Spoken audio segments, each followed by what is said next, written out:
Cheer. I'm a scarecrow. How about you, Mark? Little Hulk. Speak up, boy. Little Hulk. What's that from?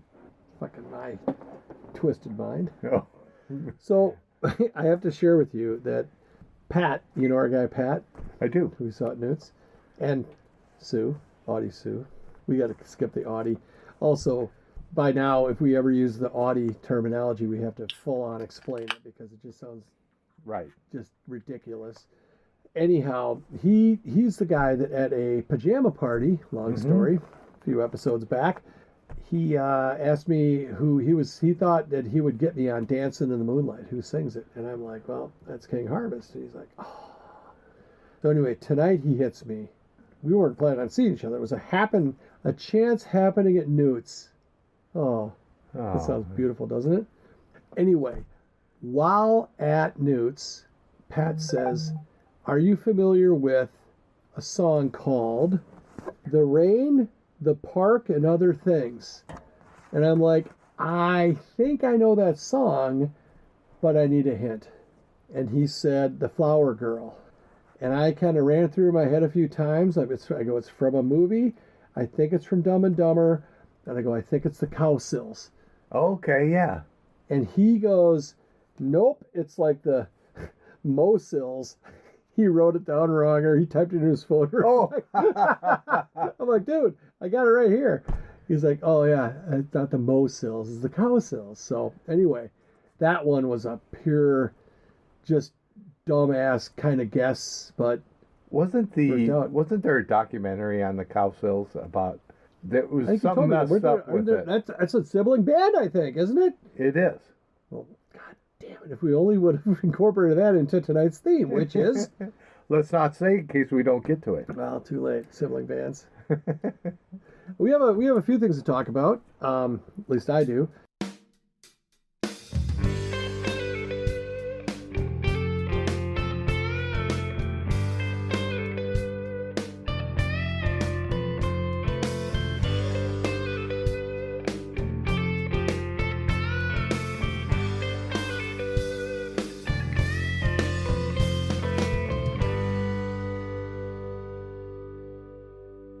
We are the Ascertainers. The Ascertainers are two wild and crazy guys from Minnesota. That's a state in America, which used to be the coolest place ever to live. I think it still is, but there, you hear people.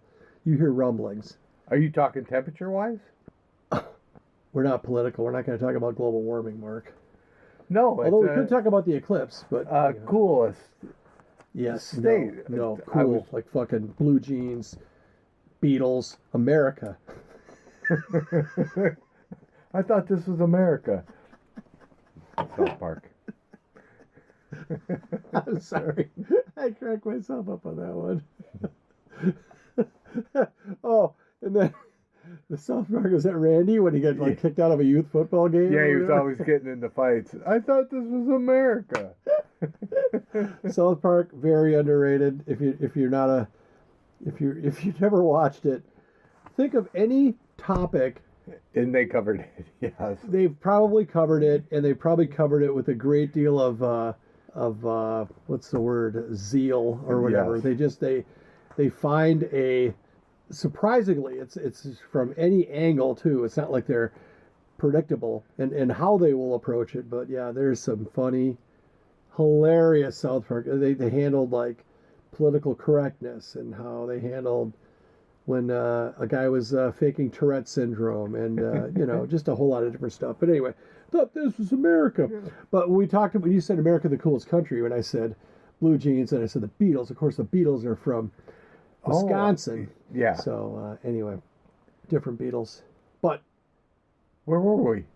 We are the Ascertainers. We're from Minnesota. Holy shit. Buckle up, everybody. We are Mark. Hello, everyone. And Jim. I am Jim. It's Mark's podcast. Mark's bouncing in his chair in an uncomfortable fashion, and it just started. I'm not sure what caused it. Tonight we have a new addition to the team. We have Mark is filming us tonight, and that means I had to put my pants on, and we're practicing. When can they come back off? Turn the camera off. I can't. I run hot. I told you that. It's actually not on yet. I'm practicing. I haven't really figured all the ins and outs. I think Mark's going to kill me. He's going to live stream it. It's going to be a great episode on CSI. Oh, the irony. Oh my God, I wouldn't want to solve a crime in this basement. There's a lot of DNA. There's been 40 or 50 people killed this guy. And they all jerked off on the wall before they did it. That seems high. That seems high. And then I'll come back and then I go, about average. So anyway, so Ascertainers. This is we're over a year in. We are. Well, I think this one's going to come out as episode 56. I'm confident it will. It will. And we just had our Scott Studwell episode came out today. Did you see the write-up? I did. Even get a little tip of the hat to Joey Browner. We're from Minnesota, so we grew up watching the Purple People Eaters and all other renditions of the Vikings. And there was one of my favorite. I mean, what more fucking manly name can you get as a middle linebacker? Number 55, Scott Studwell. Holy shit! By the way, we should be able to figure out if we got our S thing figured out if we say Scott Studwell a lot. What's a more manly name? Jeff Seaman. Holy shit! I totally forgot. I was thinking Rick Jackhammer or something, but you gave a real name. We had a guy named Jeff Seaman as well. He was the middle linebacker before Scott Studwell. Oh, I don't know what to ask who was before. It was before my time. Who was before Jeff? Rod Stiffington. Oh, if I had more time, I could have come up with some material for that. But yeah, who's the middle linebacker this year? I don't even know who the middle linebacker is. After Scott Studwell, what are you going to do? Oh, I can't. We traded the last guy. Was it Kendrick Lamar or is that a no? singer? Hendricks was Kendrick Lamar a singer? Yes. Or Tyler the Creator or Quadriceps Contusion. It was some guy. So here we are together. We went to our exclusive sponsor Newt's for dinner, mixed it up, and when we walked in, we usually like to sit at a certain spot. It's like the corner of the bar, so that we can. It's been taken every time lately. For the last few weeks, yes, it has. But we're lucky that we do have a spot at the bar, and who happened to be there. But I think this guy rivals Charlie for our number one listener because he told me that he has listened to every single episode. Pat K, emailer Pat, and his lovely wife Sue were sitting there, and we hung out with them for the entirety of our visit. I sat next to them, and because we weren't at the corner, that's the beauty of having the corner. There's also a back corner, but all the pull tab people kind of always hang out. Right. But are there any other corners? I don't think the other one has a corner. No, the other one's kind of a beer waitress stand or whatever. Yeah. Well, anyway, so yeah, because we were 5 wide, Chris was with us. Sorry, what did I say?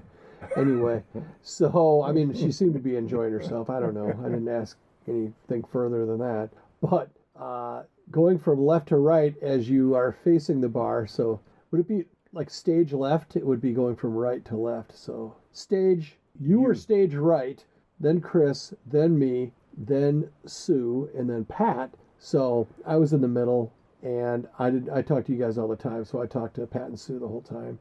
Pat's coming on. It's not a if, it's a when. Sue will probably come on, but she doesn't want to talk. And I'm fine with that. I've heard that story before. Yes. We'll get her talking. No, it'll be fun. I love those guys are great. I haven't seen them forever, and it's fun to see. You see your friends at Newt's. Pat has a lot of musical knowledge. He would be very good for the... He does. He's also got really interesting perspectives in general. So, yeah, it'll be fun. So, we'll do that.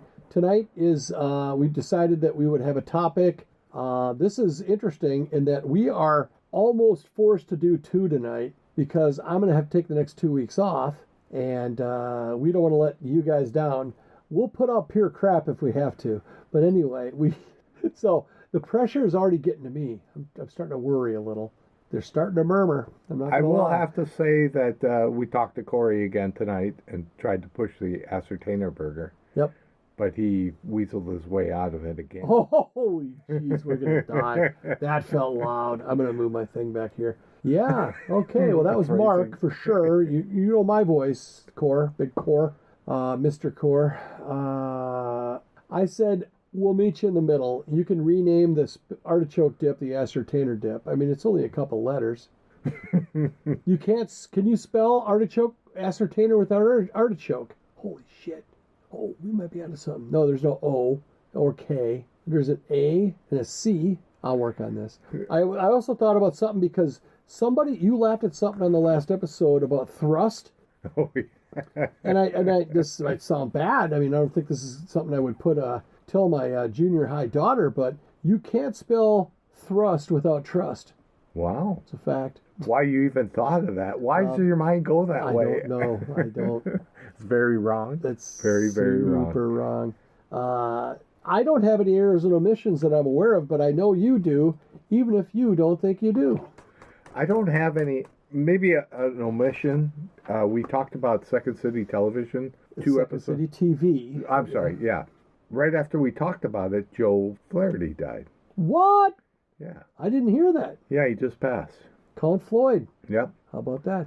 Count Floyd, one of a few different Rush-connected SCTV people, because Take Off with Geddy Lee and then Bob and Doug McKenzie, which was Rick Moranis and Dave Thomas, charted in Canada. I think it charted in the States too. But Count Floyd would introduce a song called Witch Hunt, which is a really kind of haunting song if you read the lyrics to Witch Hunt, which we could do. I don't think they'll come after us, but it has to do with kind of like society gone to hell, and I don't want to associate it with any political things in the current news, but there was Joe Flaherty had a character called Count Floyd, and he was hilarious. He was like a shitty kind of, he would introduce films. Right, yeah. Ooh, that was a scary movie, wasn't it, kids? It was like an Elvira type. Yeah, I guess, except for the giant rack. And I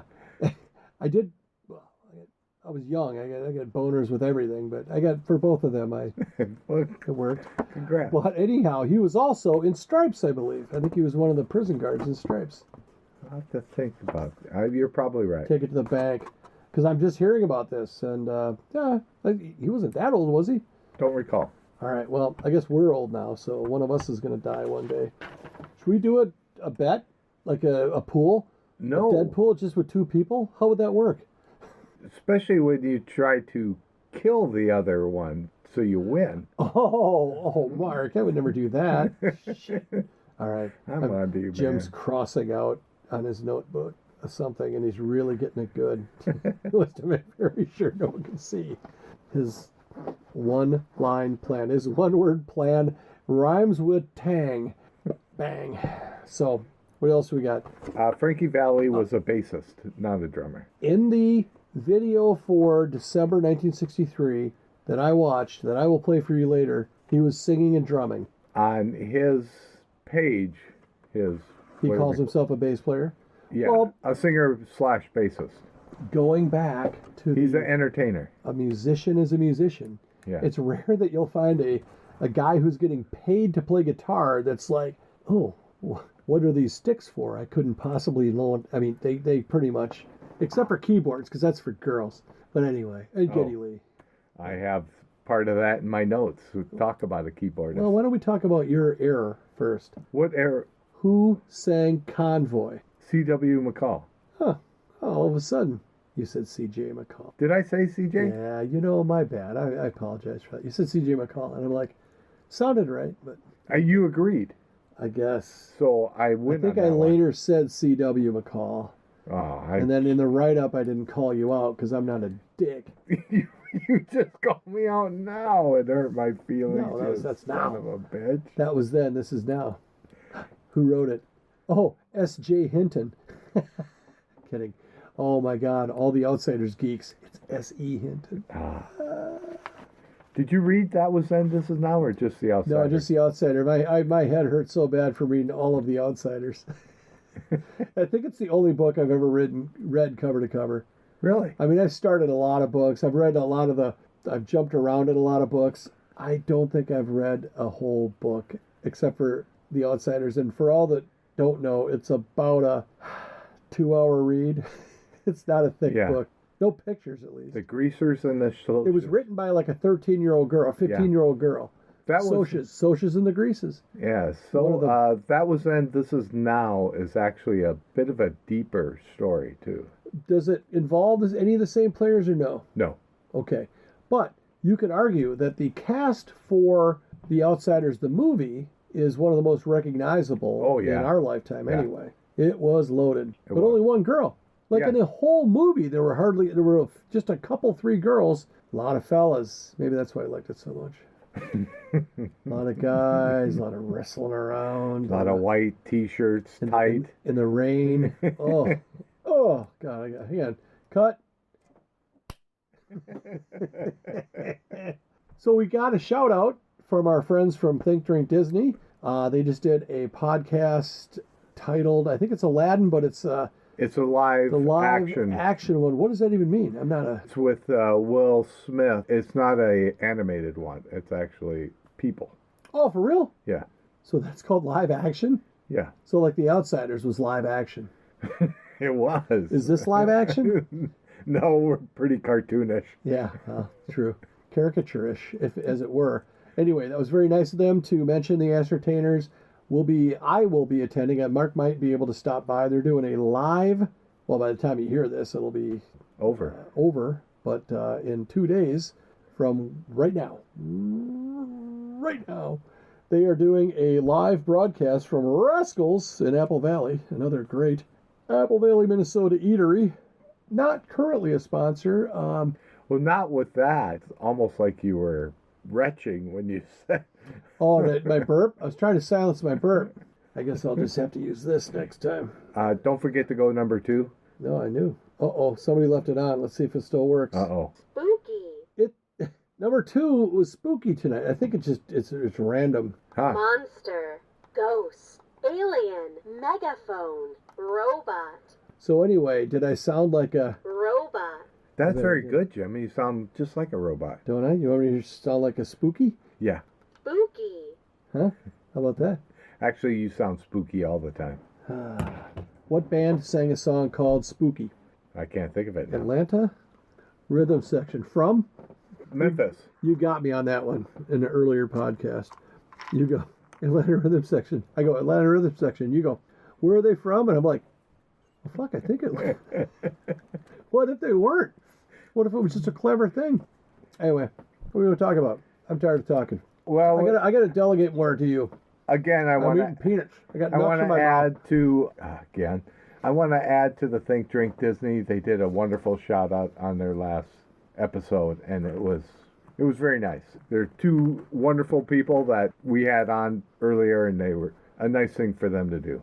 So after you listen to this podcast, and then go to Newt's and get the Ascertainer burger or the Ascertainer dip, and tell them that Think Drink sent you. Oh, that'll fuck them up pretty good. Go and listen to Think Drink Disney. They have over 40 episodes. Just find a movie that you are fond of and listen in, and you will learn a ton, and you'll be entertained while you learn. So, yeah, good on them, and we'll have them on again. Yeah, they're like us. You learn a lot on our podcast, and you learn a lot on theirs. Boats. All right. Well, buddy. C.J. McCall. We talked about Spinal Tap last episode. Nigel, you were trying to think of his. I got them all. Do you know it? I don't. Main character, I think you would have to say, is David St. Hubbins, who was played by Michael McKean, I think is his name. And then it's a Christopher Guest, Nigel Tufnell. This one goes to 11. Look at this. You fold it and it breaks. It's not going to work. He was trying to fold a little piece of bread. The bass player, Derek Smalls, played by Harry Shearer. I think that's his name. It is. I believe the manager's character's name was Ian Faith. Now, there were some serious, recognizable stars in this. Well, let's talk about the rest of the band, though. There was a guy named Mick Shrimpton, was a character. He was a drummer. I think he's the one that died in the bizarre gardening accident, which is such a great way. The other one's spontaneously combusted. But let's talk about some of the like stars, like people like what they were. Ed Begley Jr. played John Stumpy Pepys, and I think he was one that blew up because they showed a picture of him, and he goes, "Oh, a big, tall, geeky guy," and I think they showed him for like 3 seconds, and he had the thick glasses on, And he was a drummer, Ed Begley Jr. Wow. yes, well, I he didn't was notice not that. Well, I mean, They went through a few drummers, as you. right, but that his character that blew up was supposed to be.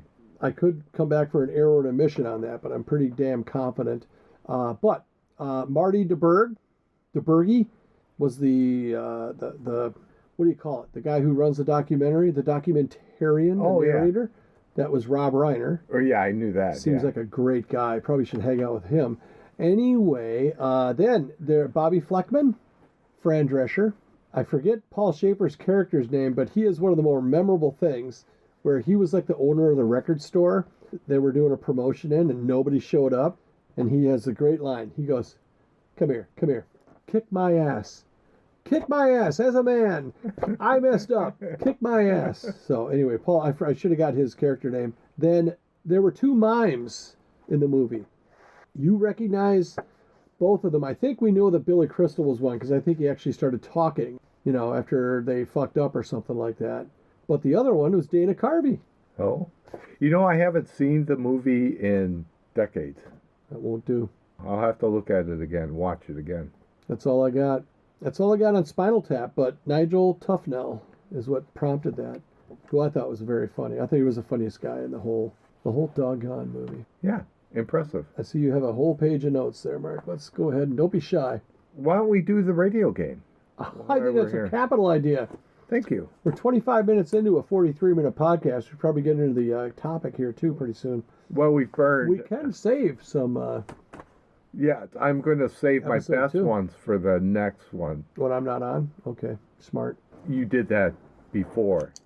Oh, I saved my that, best stuff for the next one. When I didn't want to burn them up because I knew Chris would say something like, what's your favorite 1976 band? And she would say, the $2 bill.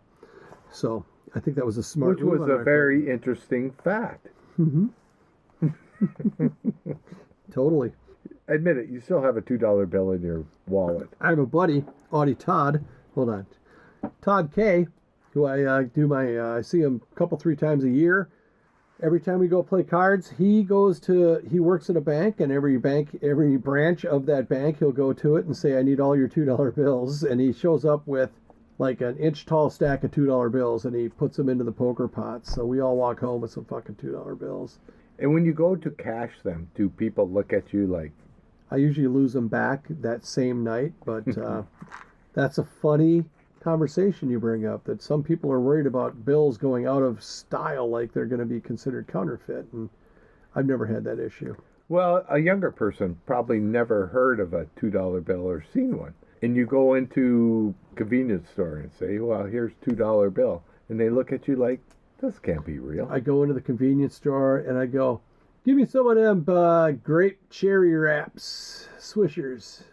I like how they've just gone up. Used to be, if you were going to roll a blunt, or so I've heard, you would have to buy a cigar and then unwrap it and then wrap it around your marijuana cigarette. And now they're just, Swisher Sweets is like, well, shit, we'll just charge them the same amount and just sell them the outside. There you go. We'll flavor it. We'll give it a Kool-Aid flavor. Because they are. It's grape or it's cherry or it's some whatever. And also in the news on that topic, they're trying to ban menthol cigarettes. Yes. Well, that seems kind of... That's the worst problem going on now? Is the cigarettes are fine, but not those menthol ones. That's because bullshit. they say it targets a certain demographic. Okay. Because the... Kids who want to look cool, they're going to look cool smoking non-menthols then, too. The tar and nicotine are the same with menthol. But if you watch the old 1950 commercials, oh, you got a cold, try a menthol cigarette. Clears it right up. Freshens your breath while you smoke. It's fantastic. Anyhow, radio game. I have 4 bands picked out. Do you? I have 6. I have 6 too. I'm going to do 4. I'm going to do my first 2. No, I have 8. Well, I have 8 also. I'm going to go with Steely Dan and Def Leppard. Okay. I'm going to go with my lesser knowns, and these are all connected to our theme of the podcast tonight, but I won't say what it is. Head East and the Kinks. Really? I didn't know about Head East. Okay. I'm going to go with Bryan Adams and Cinderella. I don't know why. I'm just going to... I'm coming home. I don't even know if you won't even know. I'm coming home. That's fucking Motley Crue, isn't it? No. Robot. CCR and the Allman Brothers. All right. Band. Well, are you doing it? Oh, I keep You were forgetting. the one who brought it up. You want me to do it? No, I'll just in do case it. Cinderella comes on. I'll do it for the first time in a few weeks and go, wow, look at that. It's Cinderella. And turn it off. If I sang Gypsy Rose, would that be better? By the way, yes. Oh, if fucking that was on the radio, that'd be better. By the way, our guy, Ken, do you remember we asked him for 4 bands? He has gotten, I can only remember 3 of them, and all 3 have been, who is it? Journey. Ha! Mark just gave me this look, and I'm like, it's either Cinderella or Journey. And you sure it's not ways. Cinderella? Separate ways, if he ever hurts you. Do they just play it every 3 hours? Yes. That's how you know your laundry's done. Oh, Separate Ways is out again. I better get that pot pie out. I think you would have to put, sometimes you put one thing in the oven. It's like, oh, if you're doing 2, add 5 minutes. So Journey plays. You heat the oven when Separate Ways goes on. So we should do this right now. We should test it. And then if you put like 14 pot pies in, by the time you hear Separate Ways again, all 14 will be done. Wow. The more you know. The Ascertainers are here for you. We're more of a public service podcast. All right. You want to go get us into the topic, Mark? Because this is great thought. I've given it little thought. I had kind of a busy day. I usually spend about 10 minutes on the day of recording, researching Busy our shit. day. We kind of covered this on a Tuesday, so you had several days to research. It was Wednesday. Was it? Oh, sorry. I got phone records.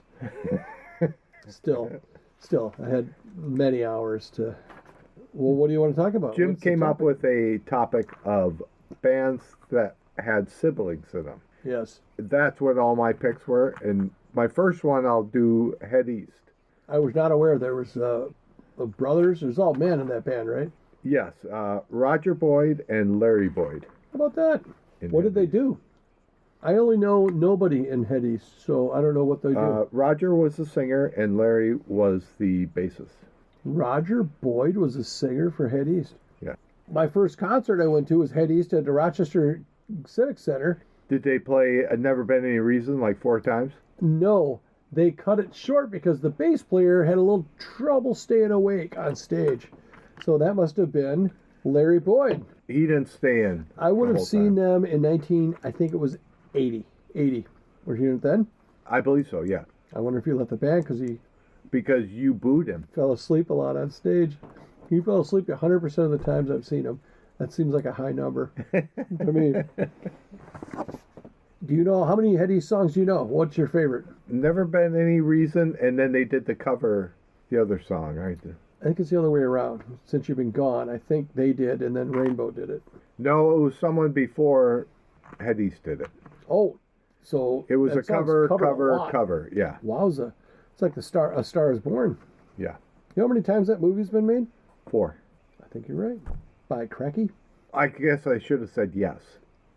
I'm glad you didn't do the numeral, Roman numeral. Oh, shit. God. Anyway, Should I do this? who am I looking at over there? I'm You doing like that? The glasses up and down. I did on the a couple episodes ago. I did some what do you call it? Homages to Matt Foley, the motivational speaker, where he had I don't wear glasses. I'm not that cool. Although I have to wear contacts. Long story. Email us at theascertainers@gmail.com and I'll tell you all about my medical conditions. Anyway, I think he's asking David Spade, who's sitting on the couch with Christina Applegate, who are the kids who are being lectured by Matt Foley, the motivational speaker. Who lives And he's like, in what a do you... van down by the river? He goes, what do you want to do? He goes, I kind of want to be a writer. And he goes, oh!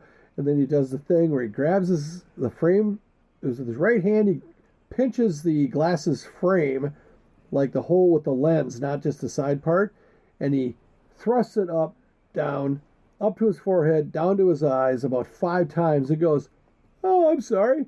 Is that Bill Shakespeare over there?" And Mark just did that. So I know this makes really good radio to bring this up. You want to hear one of my sibling bands? Sure. I'm not sure if anyone's ever heard of them. The Jackson 5. I knew you were going to bring those. Really? Yeah. Well, They are not on my list because I knew you would cover it. all I can tell you is that their dad seemed like a pretty cool guy. I think it was Daniel Tosh that said, "You want a dad that inflicts the kind of discipline where you'll get a thriller, but not so much where your kid is in court for the things that he did." So, anyhow. I will latch onto that. Ooh, I'm not sure I like that term, but The Beach Boys. Because their dad was a douche also. I didn't know that. Yeah. How many Wilsons were in the Beach Boys 3. out of 5? Out of 5 band members, yeah. Mm-hmm. Well, 6, I think, total. Was it one a drummer? Dennis was a drummer. And then who's the one that's famous? What? Brian. Brian Wilson Yeah. played bass, Yep. and one played guitar, I think. So that Yes. left another guitar and a singer who just sang, and that guy's name was like Al something. Al Gerard was... Al Oh, Gerard. Al Jardine. Jardine, I think. Jardine. Yeah.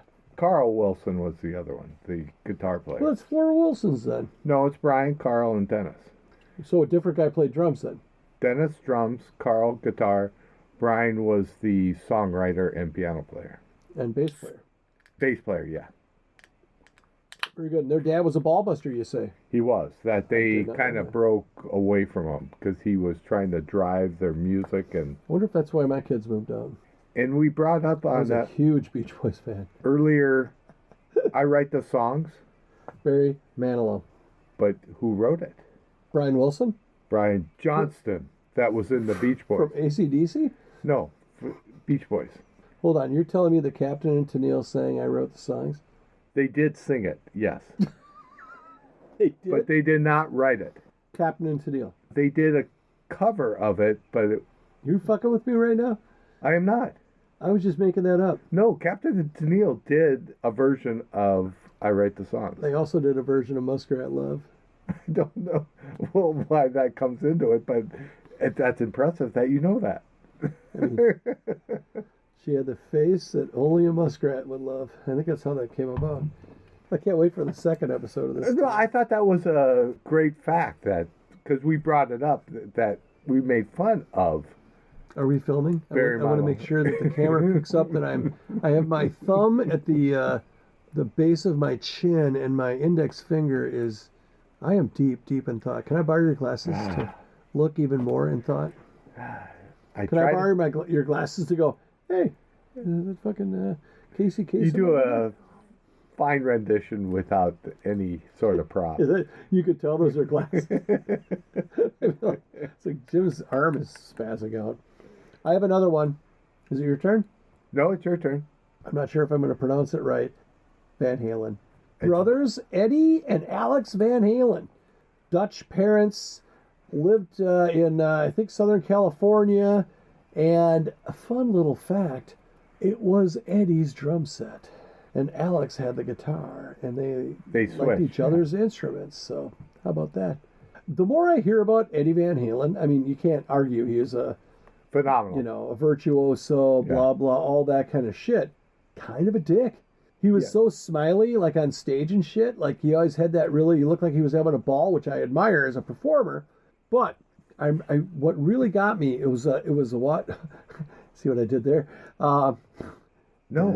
I said what really got me. Oh, I guess if I have to explain it, it's not as funny. So anyhow, everything you that say is... it was a thing about how Randy Rhoads and he started doing kind of those, I guess you call it like tap harmonics or whatever. Oh, yeah. Kind of from like if you ever heard Eruption or whatever. It's kind of that, it kind of makes it sound more like I don't know. I'm not going to make the noise with my mouth. But anyway, how it was kind of like who came up with it. And I thought Eddie would make... A lot of guitar players are real humble where they're like when they ask Eric Clapton, what's it like to be the best guitar player ever? And he goes, oh, I don't know, you'll have to ask, and then it's whoever's hot at the time, usually, right? And in this case, Eddie's like who came up with it, you or him? He goes, oh, I did. You know, he was real adamant, kind of a dick about it. And it's like, dude, the guy just died. I mean, come on, can't you, you know, sort of the guy a bone. But anyhow, he just, you know, whatever. But it's like an actor. I just want to. I don't give a fuck what you're like off the screen. I just want to know your work.